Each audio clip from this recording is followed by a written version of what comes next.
Hello, everyone. Welcome to a new video reaction. And for today's video, we got one for as very controversial one. Simon Jordan doesn't think that Eddie Howe is the right man for Newcastle, and a lot of fans don't like Simon Jordan. But I want you, as a fan, to not really to put the person that said this aside and actually analyze what he said, because a lot of Newcastle fans feel this way. And again, this channel, we pride ourselves for letting people have their say, letting people have their opinion, as it should. We don't ban anybody for having their say. So let us know what you think in the comment section down below. But let's get to it.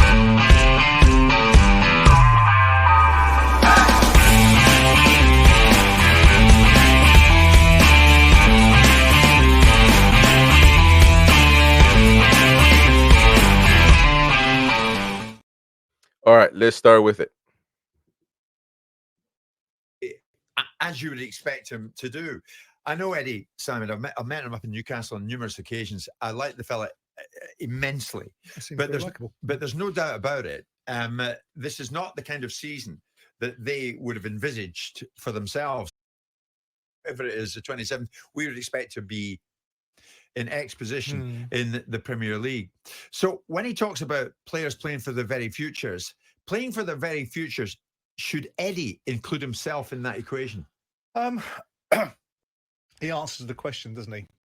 And it's difficult to not suggest that, because ultimately every player is playing for their future. It's like a moot question, isn't it? I mean, if people aren't performing at the level that people anticipate they might do in any football club, any manager could be asked that. And so as a result of that, because it's Eddie Howe and because it's Newcastle United and the expectation levels, if Newcastle United had finished 10th last season and finishing 8th this season would be considered to be progress. They were very unlucky in the Champions League. I think they, can consider themselves very unlucky in that competition. And I think it's just a second season that they're struggling with. They lost Tonali, which was a loss for them. True. But I think that, again, I make the point, the questioning of Eddie Howe comes from the expectation that Newcastle are going to set the place on fire, yet we know that they can't, because the financial fair play governance puts it in a position where Newcastle can't spend enormous amounts of money. So this unhelpful observation from Amanda Staveley that we're going to win the Premier League, we're going to win the Champions League, we're going to win the FA Cup, we're going to win the League Cup, means that that needs to happen in some one day. Reasonable. One day. Oh yeah, well we can all say that. That's about one day we're going to do this, but they don't mean it one day. They mean imminently. Otherwise, what's the point of saying it? So that means that there's going to be an element of focus and pressure. Newcastle have spent a decent amount of money on players. They will probably. I don't necessarily agree with the pressure. I mean, what else are they going to say?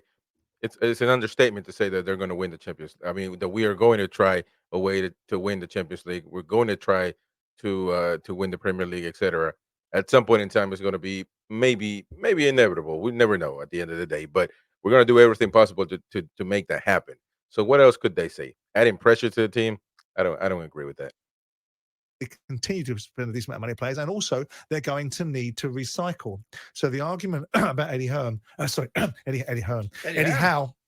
two Eddies, Eddie Howe not being worried for his future is the same as any manager.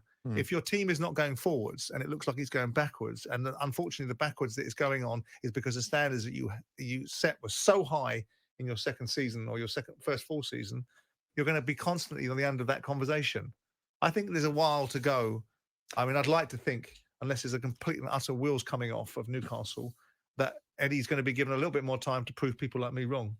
I hope so too. And to do that, well, that is one of the things that obviously Simon has said it before as well. He doesn't think that Eddie is the man for that job, and a lot of fans feel that way as well.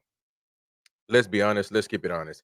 A lot of our fan base believe that Eddie might not be the one, and a lot of the people that thought that he is or was the guy to do that, now some of them have been turning towards the dark side, as it would be called, as saying that Eddie is just not the guy because he's not learning from his mistakes. He's not learning from what he did wrong, and that is one of the things that really, it's stressful, because when is Eddie going to make an adjustment? When is Eddie going to make start or keep making players better, like he did last season with Joe Linton, with certain players, Longstaff even.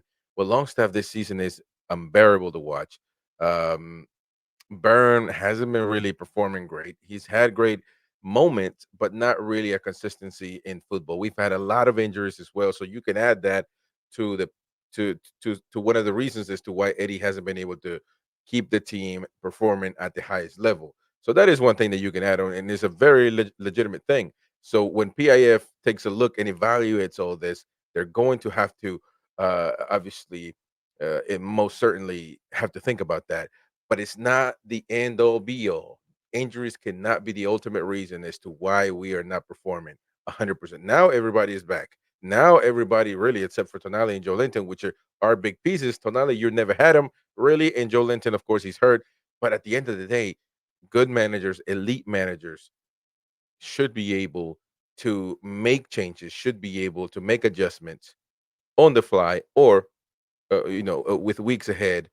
And unfortunately, it doesn't seem like Eddie has been able to do that. But let me know what you think in the comment section. I would love to hear your opinion on this situation. Is Eddie the man for the future for Newcastle United? I do believe that he might still have ammo and credibility and credit to be able to trust him one more season with a full fit squad.